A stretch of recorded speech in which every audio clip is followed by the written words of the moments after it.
Bienvenue dans le débat sur France 24. Assiste-t-on à une guerre sino-américaine par ballon espion interposé?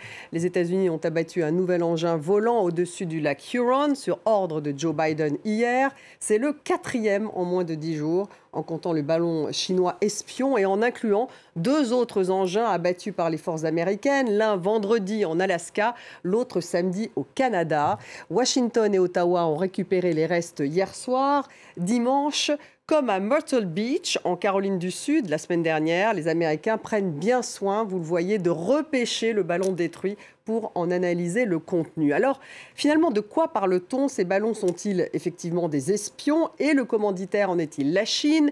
Oui, pour le premier d'entre eux, affirment les Américains, ce que démentent les autorités chinoises. L'incident a entraîné une crise diplomatique. Le chef de la diplomatie américaine, Antony Blinken, a annulé sa visite à Pékin la semaine dernière. Réaction de la Chine ce matin, elle accuse maintenant les États-Unis d'envoyer illégalement des ballons au-dessus de son territoire, allégation immédiatement niée par Washington. Alors que révèle cette crise des ballons dans la relation entre Washington et Pékin? Peut-on parler de ballons espions? Joe Biden sort-il affaibli de cette crise? Les Chinois préparent-ils des représailles? L'annulation de la visite du chef de la diplomatie américaine à Pékin est-elle le signe d'une accélération des tensions entre les États-Unis et la Chine? Et puis, quel impact en Asie? Voilà toutes les questions qu'on va poser à nos débatteurs. J'ai le plaisir d'avoir à mes côtés Pascal Boniface, bonsoir. Bonsoir. Directeur de l'IRIS, également auteur de 50 idées reçues sur l'état du monde chez Armand Collin. Bienvenue avec nous. Merci d'être avec nous. Voilà votre livre. En face de vous, Gérard Brachet, bonsoir. Bonsoir. Vous êtes ancien directeur général du CNES, le Centre national d'études spatiales. Bienvenue à vous également. Nous avons avec nous Jean-Paul Chang. Bonsoir. Bonsoir. Vous êtes économiste spécialiste de la Chine. Bienvenue également. Nous avons donc en direct de Washington avec nous par Skype Olivier Knox. Bonsoir. Correspondant politique nationale au Washington Post et éditorialiste également au Daily 202. C'est bien cela. J'espère que je ne dis pas de bêtises. Merci d'être avec nous en tout cas. Avant de débattre justement de ce sujet, je vous propose d'abord de faire un petit point en images. Vous pouvez aussi participer d'ailleurs sur le hashtag débat F24 tout au long de cette émission. À 6000 mètres d'altitude au-dessus du lac Huron, à la frontière entre les États-Unis et le Canada, un avion de l'US Air Force abat dimanche un objet volant décrit comme octogonal. Washington avance qu'il a survolé des zones proches de sites militaires. Un 3e événement suspect en 3 jours après l'Alaska et la province canadienne du Yukon. Avant de se rendre sur les lieux du crash de l'objet abattu samedi, le Premier ministre Justin Trudeau s'adresse à la presse. Tout d'abord, la sécurité des Canadiens est notre priorité numéro 1. Et c'est pourquoi j'ai pris la décision d'abattre l'objet qui constituait une menace pour l'aviation civile et une menace potentielle pour les Canadiens. Il reste encore beaucoup de points à éclaircir concernant cet objet. C'est pourquoi son analyse va être très importante. Des événements qui rappellent l'épisode du ballon chinois abattu le 4 février au large de la Caroline du Sud. Washington, qui avait alors dénoncé une tentative d'espionnage de Pékin, poursuit ses investigations sur les restes de l'aéronef. Le commandement nord des États-Unis poursuit ses opérations de récupération des restes du ballon de surveillance à haute altitude chinois, détruit récemment. Les équipes de récupération ont cartographié les débris et sont en train de rechercher et d'identifier ceux au fond de l'océan. Les débris qui ont été récupérés jusqu'à présent sont chargés sur des navires, ramenés à terre, catalogués puis acheminés vers des laboratoires pour une analyse minutieuse. Une destruction à l'origine d'une brouille diplomatique et du report du voyage en Chine du secrétaire d'État américain Antony Blinken. Dimanche, le Pentagone a fait savoir que ses demandes de dialogue avec le ministère chinois de la Défense sont restées lettres mortes pendant plusieurs jours. On va écouter à présent le porte-parole du ministère chinois des Affaires étrangères. C'était ce matin. C'est aussi fréquent de la part des États-Unis d'envoyer des ballons illégalement dans l'espace aérien d'autres pays. Rien que depuis l'année dernière, des ballons américains ont survolé le territoire de la Chine à plus de 10 reprises, sans aucune autorisation de la part des autorités chinoises. La première chose que doivent faire les États-Unis, c'est de l'introspection et de changer de cap au lieu de calomnier la Chine et d'inciter à la confrontation. Et la réponse sur Twitter de la porte-parole, cette fois du Conseil de sécurité nationale à la Maison-Blanche. Vous le voyez s'afficher. Toute affirmation selon laquelle l'État américain utilise des ballons espions au-dessus de la Chine est fausse. C'est ce qu'a assuré donc Adrienne Watson, porte-parole du Conseil de sécurité nationale à la Maison-Blanche. Pascal Boniface, pour cadrer un peu ce débat, on voit bien quand même les tensions et les allers-retours entre les Chinois et les Américains. Est-ce que chacun se teste là autour de cet incident ou est-ce plus grave ? Non, enfin oui, mais le fait qu'ils aient besoin de se tester est grave en tous les cas.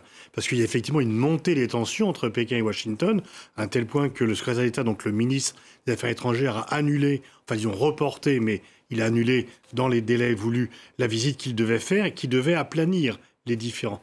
Mais je crains qu'on soit dans une période où ça va arriver très fréquemment. Il y a quand même une lutte pour la suprématie mondiale entre Pékin et Washington. Et donc là, ces ballons, c'est des ballons. Demain, ça sera un autre sujet. Et on va avoir constamment des occasions de parler des escarmouches, des bras de fer entre Pékin et Washington. Bon, là, les Chinois se sont fait prendre le ballon dans le sac, quelque part, puisque le ballon a été décrit et puis, mis hors d'état de nuire. Pour répliquer, ils disent qu'il y a des ballons américains, mais ceux-là, on ne les a pas vus. Mais aujourd'hui, c'est les ballons. Demain, ça sera autre chose. Je crois qu'il faut qu'on s'habitue à ces incartades. C'est quoi, ces frictions ? Ces frictions, ces incartades, ces accusations verbales, ces duels à distance entre Pékin et Washington qui vont faire notre quotidien géopolitique pour les 10, 15, 20 années qui viennent. Oliver Knox, le Washington Post, le journal pour lequel vous travaillez, a sorti la semaine dernière une information exclusive selon laquelle le renseignement américain affirme que le ballon qui a été trouvé, le premier sur lequel ils ont tiré la semaine dernière en Caroline du Sud, fait partie d'un vaste programme plus vaste opéré par les militaires chinois à Henan qui espionne depuis des années pour récolter des informations militaires sur 5 continents. Donc c'est vraiment d'un vaste programme d'espionnage chinois dont on parle. Oui, et que les Américains n'auront détecté que dans les 2 dernières années, même avoir les quelques derniers mois. C'est des révélations très importantes. Il faut savoir que depuis leur sommet en Indonésie en novembre, le dirigeant chinois Xi Jinping et le président Biden avaient tenté de désamorcer les tensions un peu. Donc il y avait des échanges à haut niveau. Et là, avec la crise des ballons, je n'ose pas appeler ça une guerre, mais la crise des ballons, pour des raisons de politique intérieure américaine, on voit un virement, on voit des tensions qui remontent maintenant. On va essayer de régler le son pour Pascal Boniface qui manifestement ne vous entend pas. Gérard Brachet, vous qui êtes un peu l'expert technologique de ce plateau, d'abord, en quoi un ballon peut-il être plus performant qu'un satellite ou qu'un drone ?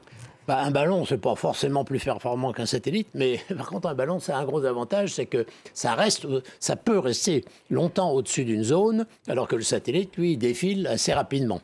Le ballon est plus proche de la surface du sol, il permet de faire des observations, de l'écoute de manière plus précise que le fait un satellite. Mais c'est difficile à croire, pardonnez-moi, qu'on ne puisse pas le repérer pendant toutes ces années. Je suis d'accord avec vous. Je suis d'accord Donc... avec vous.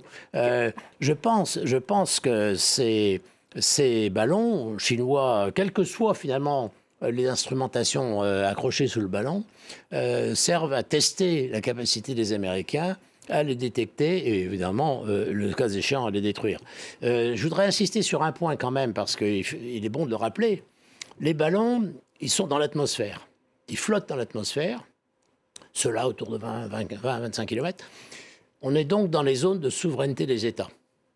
Les satellites, eux, ils ne sont pas dans l'atmosphère, ils sont dans l'espace extra-atmosphérique et il n'y a pas de notion de souveraineté des États qui s'exerce dans l'espace extra-atmosphérique. Mais ça, c'est une distinction très importante. Très important. Et lorsqu'on parle d'un vaste programme d'espionnage chinois à l'aide de ballons, ce n'est pas quelque chose qui étonne l'expert en technologie que vous êtes. Ça pourrait faire partie... Disons que ça ne m'étonnerait pas, voilà. Je n'en dirai pas plus. Pourquoi pas Jean-Paul Chang. Alors évidemment, les Chinois nient et ils disent que ce sont au contraire les Américains qui, eux, ont un programme de ballons, alors qu'on ne les a pas vus, ceux-là, pour l'instant en tout cas, qui volent au-dessus de la Chine. Oui, mais indépendamment de... À quoi jouent les Chinois Alors, indépendamment de ce ballon qui a été abattu par les Américains et dont les Chinois disent que c'était difficile à manœuvrer, qu'il y a eu un courant d'air qui fait que finalement, il s'était un cas de force majeure, n'est-ce pas, que ça a été détourné de son itinéraire pour traverser les États-Unis, et ils sont excusés, etc. En dehors de ça, il existe quand même une littérature technique dans comment dire, sur les réseaux sociaux. Il y a eu des textes en janvier de Chinois qui étaient très fiers finalement des ballons chinois qui étaient au-dessus de l'île de Luçon, aux Philippines, qui étaient là depuis quelque temps. Et donc le même type de ballon, des ballons espions? Alors c'était des ballons, alors les Chinois disent, en tout cas des articles de ce genre, qui étaient très fiers de la technologie chinoise, parce que c'est très difficile à faire du matériau pour des ballons, pour monter à ce genre d'altitude, il faut énormément de technologie, n'est-ce pas? Et ils disent que en fait, ça peut tout à fait effectivement être utilisé de manière duale, c'est-à-dire soit militaire, soit civile. D'ailleurs, ils disent, les Japonais et les Américains ont raison probablement de soupçonner que le ballon qui est au-dessus de l'île de Luçon et dans la mer du Sud ont peut-être des destinations militaires. Oui. Donc tout ça s'enchaîne depuis quelques semaines, ce qui fait que ce qui était effectivement su probablement depuis toujours a enclenché ensuite... enfin, le processus aboutit finalement à une démonstration de force ou un message de fermeté, en quelque sorte, de la part des Américains. En face de ça, les Chinois, maintenant, ils réagissent comme ils peuvent, mais c'est vrai qu'ils n'ont pas l'initiative dans cette affaire, sauf à dire qu'ils ont... ils n'ont pas l'initiative. Ils ont fait exprès d'envoyer ça sur les États-Unis, mais ça, je ne crois pas. Je pense qu'il y a plutôt un loupé quelque part. Alors, Pascal Boniface, il y a un loupé, en fait, quelque part. On ne saura rien. Enfin, bon, il peut y avoir un loupé. En tout cas, ce qui est certain, c'est que, effectivement, comme l'a dit monsieur, ce ballon a violé l'espace aérien américain, puisqu'il est rentré sans autorisation dans cet espace aérien. Et effectivement, les satellites passent autant qu'ils veulent. Ils ne sont pas dans une zone d'appropriation nationale. Là, ils le sont. Bon, on n'est pas obligé de croire la thèse chinoise, effectivement, de quelque chose qu'ils ne contrôlent pas, sauf à avouer quand même des grosses failles technologiques. Donc, enfin, c'est un peu gênant pour eux. Soit ils avouent qu'ils sont déficients technologiquement, soit quand même, ce qui est le plus probable, c'est qu'ils ont tenté quelque chose, qu'ils testent un peu les Américains, comment ils vont réagir. On est dans un jeu du chat et de la souris. Quand c'est pas vu, pas pris, tout se passe bien. Quand on est pris, c'est un peu différent. Mais je ne suis pas sûr que ce ballon soit uniquement à des fins météorologiques. Donc, Oliver Knox, manifestement, Pascal Boniface rejoint l'analyse du Washington Post. Si j'ai bien compris, en fait, ce sont ce que vous avez sorti justement en disant que c'était un vaste programme. Ce sont en fait des informations classifiées qui ont été déclassifiées par le Pentagone, c'est ça ? Après le reportage du Washington Post, oui, ils ont révélé tout cela. Ils ont parlé d'une flotte de ballons espions envisagés et déployés par les Chinois partout dans le monde, sur 5 continents. Donc c'est quand même un effort assez énorme, si c'est le cas. Et est-ce qu'on vient de s'en rendre compte seulement maintenant, ou est-ce qu'il y avait des indices auparavant? Parce qu'on a l'impression, enfin les ballons, comme on le dit, est-ce qu'on peut, a priori ça se voit. Enfin, on finit par les voir. Oui, et si on n'avait pas vu celui de la semaine dernière, je ne sais pas si l'administration Biden aurait confirmé ou l'aurait abattu. Hein.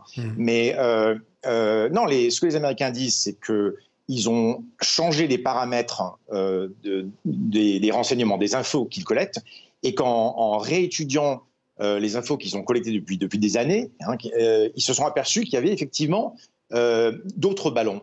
Apparemment, il y en a un qui s'est écrasé au large de Hawaï en juin 2022, qui a donné pas mal d'indices aux autorités américaines, qui ensuite ont pu dire « Ah voilà, effectivement, donc quand on voit un ballon comme ça, quand on voit des données comme ça sur le radar, par exemple, on peut en conclure que c'est effectivement un ballon. » Et c'est ça qui a changé. Justement, alors, l'avis de l'experte, Joël Marchais, qu'est-ce qu'on peut récolter comme type d'information avec un ballon? Avec un ballon... c'est pas le ballon lui-même qui récolte l'information, c'est l'instrumentation qui est accrochée sous le ballon. C'est pour ça que quand on dit récupérer le ballon, ce qui est intéressant, c'est pas tellement de récupérer le ballon, c'est de récupérer l'instrumentation accrochée sur le ballon. Et d'ailleurs, lorsqu'ils l'ont récupéré dans l'eau, est-ce que c'est encore valable? Est-ce qu'ils vont pouvoir retrouver des informations dans cette Ils retrouvent très bien. Ils retrouvent très bien qu'est-ce qu'il y avait comme instrumentation. Est-ce qu'il y avait des caméras dans le visible, dans l'infrarouge, etc. Est-ce qu'il y avait des systèmes d'écoute électromagnétique? Probablement les deux d'ailleurs. Donc ça, les Américains vont peut-être pas être très bavards là-dessus. Je pense qu'ils vont Pour dire... l'instant, ils n'ont rien dit. Comme ils le font souvent, ils vont laisser filer juste l'information qu'il faut, mais pas plus. Ils vont trier pas mal finalement, et je pense qu'ils vont apprendre pas mal de choses sur les capacités en fait de ces ballons chinois. Mais justement, si vous pouvez les différencier par rapport à un drone, est-ce qu'ils voient les choses de manière plus précise? Ils restent plus longtemps au-dessus d'un... Alors les drones, ça ne vole pas aussi haut que ça. Hein. Là, on parle le premier ballon quand même, c'était 23 000 mètres, 23 km, c'est quand même assez haut. Et donc à ces altitudes-là, vous surveiller une zone assez grande, beaucoup plus grande que ne peut le faire un drone. Et puis c'est plus discret, parce que le radar, lui, il accroche sur la nacelle du ballon. Il n'accroche pas tellement sur l'enveloppe du ballon, qui est à peu près transparente aux ondes électromagnétiques. Par contre, la nacelle, qui peut être relativement compacte, c'est un petit peu plus difficile à détecter. Mais enfin, ça reste possible. Je pense que l'analyse que font les Américains de cette instrumentation accrochée sous le ballon leur apportera énormément de renseignements sur les capacités réelles de ces ballons. Ceci dit, je pense que tout ça, effectivement, ça fait partie d'un jeu consistant à tester les limites acceptables ou non acceptables de la partie d'en face. Pour vous, les Américains, a priori, ils auraient aussi des ballons, c'est possible? Oui, ils ont sûrement des ballons, mais en fait, ceci dit, moi je connais mieux leurs satellites. Je peux vous dire qu'ils ont des performances qui sont telles qu'il n'y a pas besoin de ballons. A priori, ils n'ont pas besoin de ballons, les États-Unis. Pascal Boniface, ce qui est intéressant, c'est qu'en conséquence, les États-Unis ont inscrit sur liste noire 6 entités chinoises contribuant, selon eux, à la modernisation militaire de la Chine. Donc on voit tout de suite que finalement, ça se transforme en une sorte de conflit diplomatique axé quand même sur les technologies, avec des sanctions à la clé. C'est un peu ça au final. En fait, le duel aussi a lieu dans le domaine technologique. Les Américains sont effrayés que les Chinois puissent les dépasser dans le domaine technologique. Du temps de la guerre froide, ils ne craignaient pas que les Soviétiques puissent les dépasser technologiquement. Ils le craignent des Chinois. Donc il y a des restrictions sur les semi-conducteurs, il y a des restrictions, on l'a vu, sur les compagnies, Huawei, etc. Et donc c'est le jeu. Et puis c'est aussi le fruit d'un débat de politique intérieure. C'est que le seul point d'accord entre Trump et Biden, entre républicains et démocrates, c'est de dire halte à la Chine, il faut stopper la Chine. Et Biden est obligé un petit peu de montrer des muscles importants pour calmer et pour que Trump ne se saisisse pas de là en disant décidément Sleepy Joe ne fait rien, on est espionné par la Chine, on ne réagit pas. Et donc Biden est entraîné, bon gré, mal gré, un peu bon gré, mais aussi un peu mal gré, dans une escalade par rapport à la Chine pour ne pas être accusé de faiblesse par les Républicains et par Donald Trump. Jean-Paul Chang, une escalade quand même autour de la technologie. Est-ce qu'il y a une vraie rivalité justement entre les deux? On sait qu'il y avait déjà un boycott, enfin en tout cas qu'ils avaient refusé d'exporter les semi-conducteurs en Chine, les Américains, et là manifestement ils ajoutent un certain nombre d'autres produits technologiques. Oui, bien sûr, il y a cette récente alliance avec le Japon et la Hollande, par exemple, sur les machines à graver les puces. Par exemple, il y a eu des accords dont les termes n'ont pas été révélés au public, mais on sait que c'est très dur. On essaie d'embarquer la Corée du Sud dans la même... Les Américains. Les Américains, absolument. Donc il y a une volonté, effectivement, de blocus technologique contre la Chine là-dessus. Bon. Et puis tous les prétextes sont bons, effectivement, pour prendre des sanctions sur toutes ces sociétés chinoises de haute technologie. Là, on a un parfait exemple, c'est-à-dire que tout de suite, quelques jours après le ballon, peut-être en récupérant les éléments, on a vu que tel élément a été fabriqué par tel groupe, et aussitôt, on va interdire, on va prendre des sanctions contre ces sociétés-là. Donc c'est un peu les Chinois qui perdent la face dans cette histoire?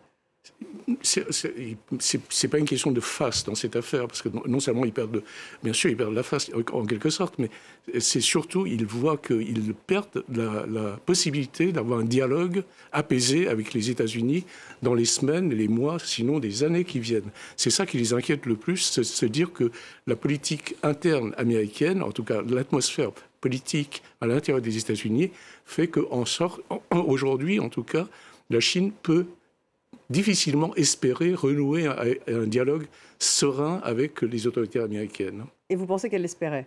Elle l'espérait, bien sûr, depuis la rencontre avec M. Biden et M. Xi Jinping à Bali lors du G20. Il a été convenu qu'on allait se parler, essayer de faire baisser la tension. Et d'ailleurs, le voyage qui était projeté par M. Blinken quoi qu'on dise, avait ce but-là. Avait ce but d'apaiser plutôt les relations. Alors, on va revoir d'ailleurs ces images de cette rencontre dont vous parlez entre Joe Biden et Xi Jinping. C'était à Bali, au G20, en novembre dernier. Allez-y. Oui, tout ce que je veux dire, c'est qu'aujourd'hui, la seule personne au sein de l'administration américaine qui continue à dire qu'il est important de maintenir un dialogue avec la Chine, c'est Mme Yellen, c'est-à-dire secrétaire d'État au Trésor et ancienne patronne de la Fed.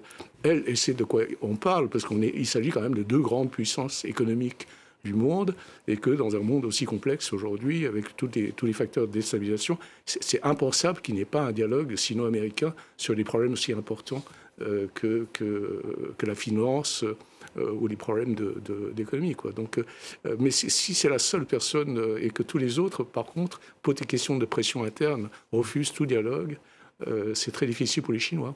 Oliver Knox, vous peut-être rebondir sur ce que vient de dire Jean-Paul Chang. On vient de voir ces images justement de Xi Jinping et de Joe Biden. Alors c'est vrai qu'il y a une crise diplomatique, c'était la conséquence de ce ballon qui a été abattu donc, par le F-22 il y a une semaine, puisque Anthony Blinken donc, devait aller plusieurs jours, me semble-t-il, en Chine, que le voyage a été annulé. Alors pourquoi? Et est-ce qu'effectivement Joe Biden, est-ce qu'il sera affaibli de cette crise ou pas? Il est en train, on a vu que les républicains l'attaquaient pour justement avoir passé trop de temps à laisser ce ballon flotter au-dessus des États-Unis, mais maintenant les démocrates commencent aussi à l'attaquer. Oui, les membres du Congrès sont fâchés. Ils estiment ne pas avoir assez d'informations de la part de l'administration Biden. Et donc, vous avez un événement assez spectaculaire, facile à comprendre de la part des Américains, un ballon espion chinois. Et donc, les membres du Congrès sont eux-mêmes soumis à une du public américain qui veut en savoir plus, mais les sénateurs et les représentants insistent maintenant publiquement et à la télé.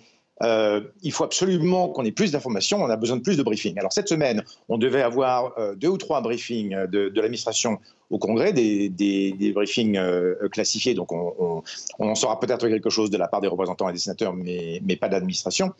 Affaibli, je ne sais pas, mais il faut qu'il gère quand même les inquiétudes du Congrès, d'un Congrès qui estime ne pas en savoir assez. Mais alors justement, pour retourner sur la question soulevée par Jean-Paul Chang, est-ce que ça veut dire que là, on est vraiment dans une escalade, que les tensions sont très fortes, que ce voyage de Anthony Blinken qui visait justement à apaiser les choses n'est pas reporté, mais littéralement annulé? Je crois que c'est moins une escalade que la fin d'une désescalade, si je puis dire. Parce que depuis novembre, Biden, Blinken, le secrétaire de la Défense, Austin, Yellen, etc., tous œuvraient pour réduire les tensions, pour communiquer. Alors, il y a encore une volonté de confrontation économique très, très forte aux États-Unis. Vos experts ont tout à fait raison qu'un des rares points en commun entre démocrates et républicains, c'est l'idée que la Chine est un rival, pour ne pas dire un ennemi. Donc, ils ont tout à fait raison sur ce plan-là. Mais je pense que l'administration Biden, peut-être pas la semaine prochaine, peut-être pas la semaine suivante, mais ils vont revenir sur cette volonté de dialogue, parce que ça les inquiète beaucoup, en fait. Du plus haut, enfin de Biden lui-même, on entend souvent il faut absolument que la Chine et les États-Unis se parlent. Il y a trop de points en commun, il y a trop de dangers d'escalade. Donc je pense qu'ils vont revenir là-dessus et je pense que le voyage de Tony Blinken sera reporté et non annulé. Un mot encore sur la technologie, Gérard Brachet, avec vous. Alors, ces autres ballons, pardon de revenir quand même au sujet de départ, manifestement, ils ne seraient pas forcément des ballons espions ou est-ce qu'on cache qu'est-ce que ça pourrait être d'autre? Vraiment un ballon météorologique? Parce que pour l'instant, ils n'ont affirmé qu'un seul de ces ballons était un ballon espion, les Américains. Ils en ont repêché, là, ils en ont abattu 2 ce week-end. Il ne reste pas moins que vous n'avez pas l'autorisation de laisser vos ballons partir vers d'autres pays sans avoir leur feu vert. Nous, au CNES, on a lancé des ballons pendant des années, on lance toujours d'ailleurs, et on les lançait très souvent du nord de la Suède. Je peux vous dire qu'on ne lançait pas, tant qu'on n'avait pas le feu vert, des autorités norvégiennes, des autorités finlandaises, des autorités de l'Union soviétique de l'époque. Donc, quoi qu'il arrive, ça cache un peu quelque chose. Donc, quelle que soit la forme du ballon, quelle que soit son altitude, quel que soit son équipement, ça cache quelque chose. Pascal Boniface, crise diplomatique, on voit ce que disait Oliver Knox, que finalement, ils veulent continuer à dialoguer avec la Chine, les Américains. Il y a une interdépendance économique entre les deux pays. Le patron d'Apple, d'après ce que j'ai vu, Tim Cook, lui, s'apprêtait à aller en Chine après l'ouverture justement post-Covid, parce qu'on a changé en Chine, on est sorti de cette politique post-Covid. Je ne parle même pas des groupes européens qui étaient déjà aussi en train de se préparer à y aller. Est-ce qu'effectivement ces tensions vont vraiment geler les relations entre les deux pays pendant un moment? Je ne pense pas que le patron d'Apple ait envie de ne plus vendre de téléphones en Chine, bien au contraire, parce que si Boeing arrête de vendre des avions en Chine, ils font faillite. Donc le marché chinois... Mais c'est toute l'ambiguïté en fait. Bien sûr, mais le marché chinois est vital pour la plupart des entreprises américaines. La grande différence du temps de la guerre froide, c'est qu'il y avait 2 milliards par an d'échanges économiques entre l'URSS et les États-Unis. Il y a 2 milliards par jour entre la Chine et les États-Unis. Donc en fait, quelque part, ils sont aussi obligés de... Il y a à la fois l'angoisse américaine de se faire dépasser par la Chine et en même temps le fait qu'au quotidien, l'économie américaine souffrirait, et l'économie chinoise aussi, les deux économies souffriraient énormément si elles étaient décorrélées. Et puis il y a aussi du côté américain cette volonté un peu contradictoire de vouloir casser l'alliance entre la Russie et la Chine, de dire aux Chinois, écoutez, ce que font les Russes, c'est pas acceptable, arrêtez de les soutenir, et en même temps de plaider pour la nécessité de bâtir une coalition des démocraties contre l'axe des pays autoritaires. Donc on voit qu'il y a quand même beaucoup de contradictions dans l'activité américaine parce qu'il y a une profonde angoisse de se faire dépasser par les Chinois, et ça, les Américains le vivent très douloureusement. Jean-Paul Chang, manifestement en Asie, ça inquiète aussi d'après les informations. Il y a aussi cette idée de souveraineté qui est très importante. Le Japon en parle. Il y a évidemment la question de Taïwan. Il y aurait eu des ballons aussi, enfin un ballon au-dessus de Taïwan. On se souvient de Nancy Pelosi, donc, qui est allée à Taïwan l'été dernier, qui avait provoqué la fureur de Pékin. La paix est fragile dans cette région, ou pas ? Écoutez, je pense qu'il y a plus de facteurs de stabilité potentiellement qui peuvent être exploités pour maintenir le statu quo que ne laisse penser la rhétorique pour le moment. En tout cas, la rhétorique aujourd'hui est assez guerrière. Elle est guerrière. Elle est assez guerrière en termes d'alliance surtout, parce qu'on voit que le Japon fait un effort, par exemple, pour avoir un pied dans l'OTAN. On essaye d'avoir des alliances indo-pacifiques renforcées de manière très claire contre la Chine. Et puis surtout, chaque pays renforce son budget militaire. Alors, c'est le cas du Japon, en tout cas. C'est ça. C'est aussi un peu le cas de la Corée du Sud, qui va aussi essayer de changer un peu sa politique vis-à-vis de la Chine. Et donc, tout ça fait qu'on a une ambiance qui est alimentée par cette rhétorique, effectivement, guerrière et tout. Tout ça avec des soupçons de similitude entre la situation taïwanaise et la situation ukrainienne, etc. Mais pour moi, c'est un peu de l'abus, pour le moment, de rhétorique. Alors que dans le fond, pour le moment, ce qui importe à l'ensemble des populations de cette région, c'est sortir de la crise de Covid et retrouver finalement la croissance économique, de revivre. Voilà. Donc tout le monde espère dans cette région que les Chinois et les Américains puissent s'entendre et que ça ne dégénère pas en conflit militaire. Olivier Ornock, vous êtes d'accord avec ce que vient de dire Jean-Paul Chang? Tout le monde espère finalement qu'il y a un apaisement ou est-ce que ce n'est pas vraiment ce qu'on pense aux États-Unis? Aux États-Unis, il y a une vraie volonté de confrontation économique, mais il n'y a pas vraiment on ne cherche pas la guerre, une guerre commerciale peut-être, mais pas une confrontation militaire. Mais je crois que Jean-Paul Chang a raison sur le fond. Là. Certainement, les pays, les voisins de la Chine ne veulent pas un conflit militaire. Les États-Unis n'en veulent pas non plus. On entend quand même certains généraux au Pentagone prédire qu'il y aura peut-être une confrontation militaire cette année ou en 2027. Donc il y a un certain ton inquiétant quand même. Est-ce que ça va faire pchit cette histoire ou est-ce qu'au contraire ça risque de déraper, Olivier Knox? Ça dépend ce qu'on apprend quand on analyse l'équipement du ballon. Parce je crois qu'ils vont surtout se porter sur la question des écoutes, parce qu'il est vrai que le ballon ne fait pas forcément des meilleures photos que le satellite, mais par contre, comme il est plus bas, il y a plus de capacité pour écouter, pour les renseignements électroniques, etc. Donc si on apprend, par exemple, que les Chinois font ça depuis des années et qu'ils ont survolé des emplacements importants pour les Américains, des bases militaires, etc., ça peut quand même s'aggraver. Et puis maintenant que nous avons un comité spécial à la Chambre des représentants, donc contrôlé par les républicains, qui ne se porte que sur les relations, que sur la rivalité sino-américaine, je crois que ça va rester. Ça va rester, ça risque donc d'entraîner des tensions supplémentaires, Gérard Brachet. Oui, moi, je ne me prononcerai pas sur ce point, ça sort de mon champ de compétences, mais... en tout cas, ce n'est pas un hasard que ça se trouve, que ça soit sur le front technologique. Oui, en fait, c'est ce que j'allais dire. Les Américains ont raison d'avoir peur des progrès chinois dans le domaine de la technologie, de l'ingénierie, etc. Ces progrès sont fantastiques. Mais qui gagne en ce moment dans cette guerre technologique? Ah oui, donc vous dites les progrès... En termes de rapidité de croissance, moi je suis d'assez près le programme spatial chinois, c'est absolument fantastique ce qu'ils ont fait en quelques années. On m'a posé la question il y a 10 ans, est-ce que les Chinois auront une station spatiale à eux en 2022-2023 ? Je ne suis pas sûr que j'aurais répondu oui. Eh bien, ils en ont une. Hein. Le rythme de développement de leur technologie est absolument fantastique dans tous les domaines, mais évidemment, moi, je connais mieux celui du domaine spatial. Et les Américains ont raison d'avoir peur. Ils ont raison d'avoir peur, parce que c'est un rythme qu'ils n'ont pas connu eux-mêmes, en fait. Hein. Et donc, ils marquent un degré d'inventivité d'une part et aussi de qualité probablement de la gestion des programmes de technologie avancée en Chine qui est tout à fait extraordinaire. Alors, est-ce qu'ils se défendent bien, Pascal Boniface, les Américains, lorsque justement... Est-ce qu'il n'y a pas un peu de fébrilité dans leur réaction à cette histoire de ballon et puis finalement du protectionnisme derrière? Est-ce que c'est la meilleure défense? C'est la peur de perdre son statut de puissance numéro 1. Et effectivement, c'est vraiment une angoisse pour les Américains. Ils ont été depuis 1945 la première puissance mondiale. Ils n'ont pas de sympathie pour le régime chinois par ailleurs.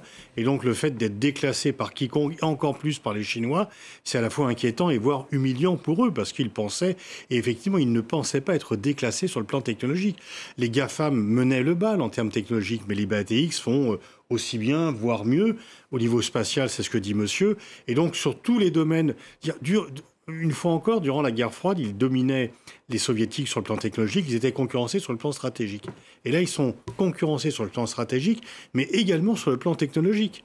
Alors qu'ils ont toujours pensé que personne ne pourrait les dépasser là-dessus.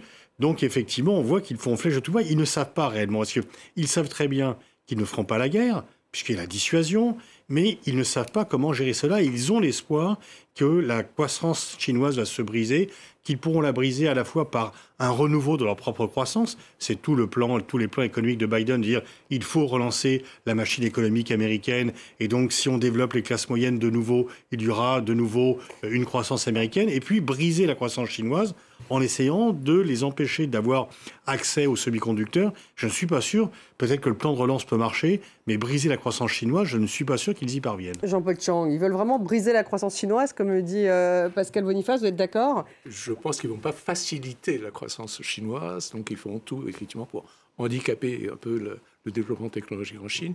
Mais d'un côté... Et donc ça handicape véritablement les Chinois, tout de même, ce qui se passe, ces mesures protectionnistes spécifiquement sur le... Il y a un effet paradoxal. Sur les semi-conducteurs. Si on prend le spatial, par exemple, il faut bien voir que les Américains et les Occidentaux ont refusé toute coopération avec la Chine depuis toujours. Ils ont refusé l'accès aux Chinois de la station spatiale, par exemple. Et finalement, les Chinois ont été condamnés à développer leur propre industrie spatiale dont on connaît le résultat aujourd'hui. Donc, dans tout ce qui est... Donc, ça a eu finalement l'impact inverse, la conséquence inverse. C'est un peu le risque, à mon avis, effectivement. Sans compter que ça peut aussi coûter pas mal aux compagnies américaines qui, jusqu'alors, avaient trouvé quand même beaucoup, finalement, de bénéfices à travailler avec les Chinois et à obtenir le marché chinois. Donc c'est quelque chose sur lequel je pense que les deux côtés doivent réfléchir davantage, plutôt s'embarquer éventuellement dans une réaction. Vous aimeriez que ce soit apaisé? Très impulsif et purement idéologique, quoi, voilà. Oliver Knox, on apprend là à l'instant que la Maison-Blanche affirme qu'il n'y a pas d'extraterrestres, d'activité extraterrestre dans ce tir, dans ces ballons. C'est vrai que c'est presque drôle, hein, mais manifestement, si la Maison-Blanche le dit, c'est qu'il y avait des soupçons d'extraterrestres dans cette histoire de ballon. Le Pentagone utilise le même acronyme UAP pour désigner des objets volants conçus par des humains, mais qu'on n'a pas identifiés. Mais c'est le même mot dont ils se servent pour les ovnis. Donc évidemment, à un moment donné, les gens ont posé la question et pendant un briefing hier au Pentagone, le général qui menait le briefing, on lui a demandé est-ce que vous pouvez écarter la thèse des extraterrestres et il a dit non. Donc vous voyez, forcément, on est un peu obligé de poser la question, même si après le Pentagone a essayé de rectifier le tir en disant non, on ne parle pas d'extraterrestres là. Mais évidemment, c'est comme si quand on utilise le même mot pour les ovnis et pour les ballons chinois... Enfin, ça ne va pas suffire, ce communiqué de la Maison-Blanche, j'imagine, là-bas, à Washington, Oliver Knox. Ça va continuer à créer l'effervescence, j'imagine, cette histoire de ballon. Oui, mais enfin, moins sur les ovnis, moins sur les extraterrestres, je veux dire. Mais oui, bien, en ce qui concerne la rivalité avec la Chine. Mais oui, mais il y a... je continue à le dire, c'est quand même le grand point commun pour la politique étrangère de Biden. Et il faut se souvenir que dans les jours qui ont suivi le premier ballon, quand il a été abattu, le département d'État a donné des briefings à une quarantaine de pays amis et a envoyé les infos à propos du ballon à toutes ses ambassades partout dans le monde. Donc il y a aussi eu un effort de prendre ce qui est arrivé de cet incident avec le ballon et d'en tirer un avantage politique aussi. Donc ça va rester avec nous. Oui. Et ça, l'avantage politique, c'est Joe Biden qui finalement parvient à récupérer cet avantage politique. Peut-être. Parce qu'on sait qu'on est un peu en campagne tout de même aux États-Unis. Donc oui. Oui. Ah bah, c'est clair, il va dire j'ai fait abattre 4 objets volants, machin. C'est moi qui ai descendu le ballon chinois. Les républicains s'en prennent à lui depuis janvier 2021 en disant qu'il est faible sur la Chine. Bon, c'est pas le cas. Mais là, son problème, Joe Biden, c'est les démocrates. Si les démocrates commencent à se plaindre qu'ils n'ont pas assez d'infos, que l'administration n'est pas transparente, n'est pas honnête avec eux, là, il aura plus de problèmes. Donc là, on l'attend au tournant tout de même, Oliver Knox. Oui, tout à fait. Sur cette question. Un mot encore de technologie, Gérard Brachet. Est-ce que c'est possible d'avoir effectivement un programme d'espionnage qui pourrait couvrir 40 pays? C'est ce que disent les services américains. Vous savez, l'espionnage, que ce soit par les satellites par les ballons, ça couvre tous les pays. Enfin, 40 pays en même temps. C'est 200. Donc vous pouvez balancer des ballons. Une fois que vous avez lancé un ballon, en gros, c'est le vent qui l'emporte là où il veut.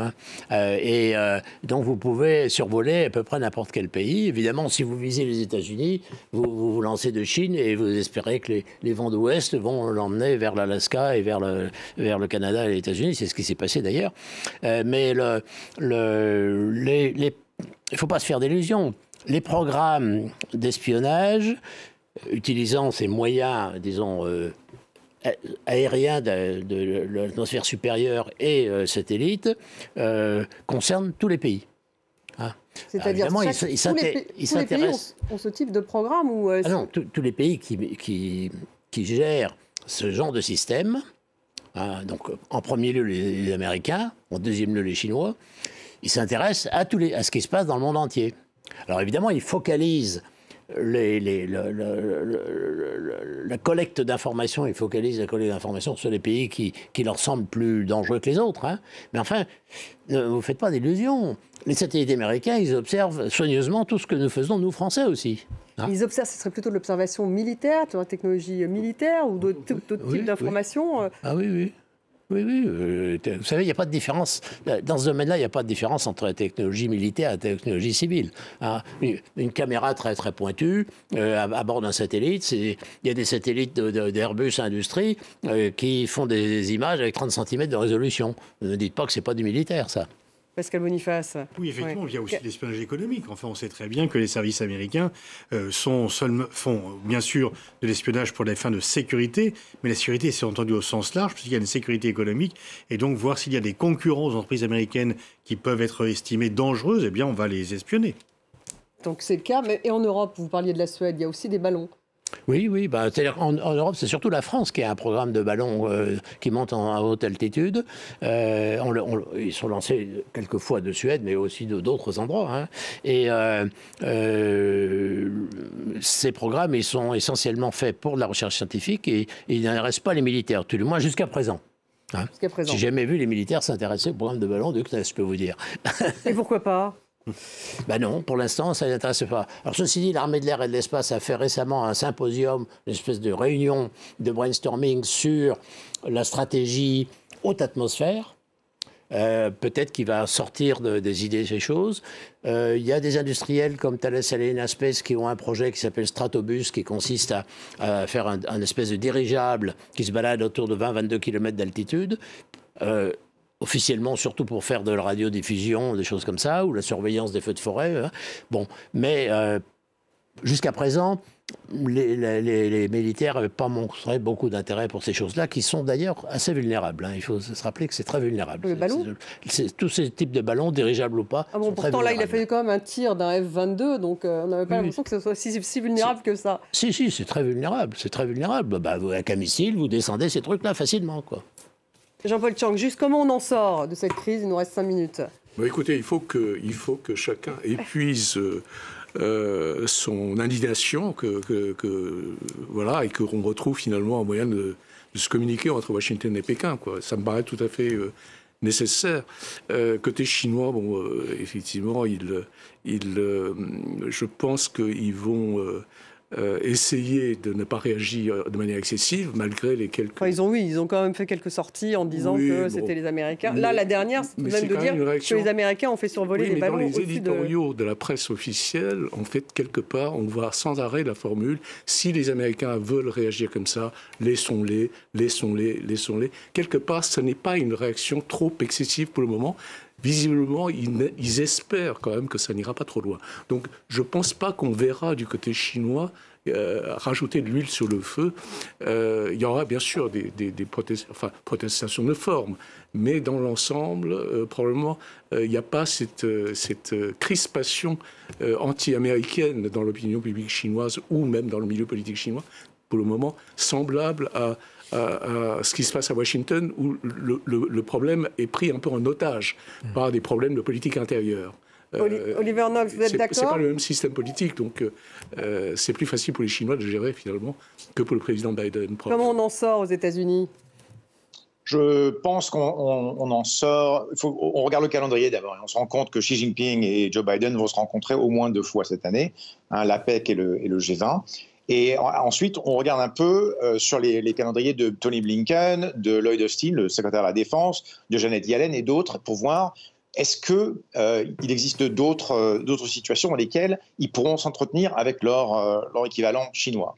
Et là, je pense que c'est là où je crois où on va découvrir que Lloyd Austin va se retrouver avec un haut responsable chinois, mais pas aux États-Unis et pas en Chine, dans un tiers pays. Et je pense qu'on reviendra forcément, on reviendra sur le trajet diplomatique qu'on avait entamé en novembre. Vous êtes d'accord, Pascal Boniface, ça va se terminer finalement par une espèce de trêve. Enfin, en tout cas, il y a un chemin diplomatique possible. Une trêve qui sera en fait une trêve entre 2 crises, puisque la question chinoise est devenue un sujet de politique intérieure aux États-Unis. Et quand un sujet diplomatique est un sujet de politique intérieure, ça se passe généralement pas très bien. Donc des crispations, vous voyez plutôt des crispations à venir. Hier, il y aura aussi des trêves parce qu'ils en ont besoin, mais la tentation de la crispation pour les gens de politique intérieure, de montrer ses muscles, l'emportera régulièrement. Oliver Knox, il n'est pas d'accord avec vous, Pascal Boniface. Ils vont peut-être montrer leurs muscles encore, les Américains, là. Non, mais quand j'avais dit au départ que c'était pas une escalade, c'est la fin d'une désescalade. Oui. Parce que la confrontation économique, elle date d'avant le ballon et elle va continuer. Donc, je crois que c'est pas la crise. Il faut pas voir la crise de ballon. Il faut voir plutôt une crise sino-américaine et que les relations étaient déjà mauvaises, étaient déjà difficiles. Et que là, ce qui s'est passé, c'est que ça a saboté les efforts de l'administration Biden pour calmer un peu le jeu. Voilà, la Maison-Blanche ne sait pas si les objets volants étaient en mission d'espionnage. Voilà la toute dernière information qui nous parvient de l'AFP. Donc, il y a encore un point d'interrogation, peut-être un point d'interrogation d'apaisement, c'est ce qu'on pourrait dire, en fait. Pascal Boniface, oui, effectivement. Prenons-en la bonne mesure, effectivement. Et peut-être qu'il y a cet apaisement immédiat, oui. Merci d'avoir été avec nous, Pascal Boniface, Jean-Paul Chang. Merci à vous, Gérard Brachet. Merci, Olivier Knox, d'avoir été avec nous en direct de Washington. Et merci à vous tous de nous avoir suivis sur France 24. Vous restez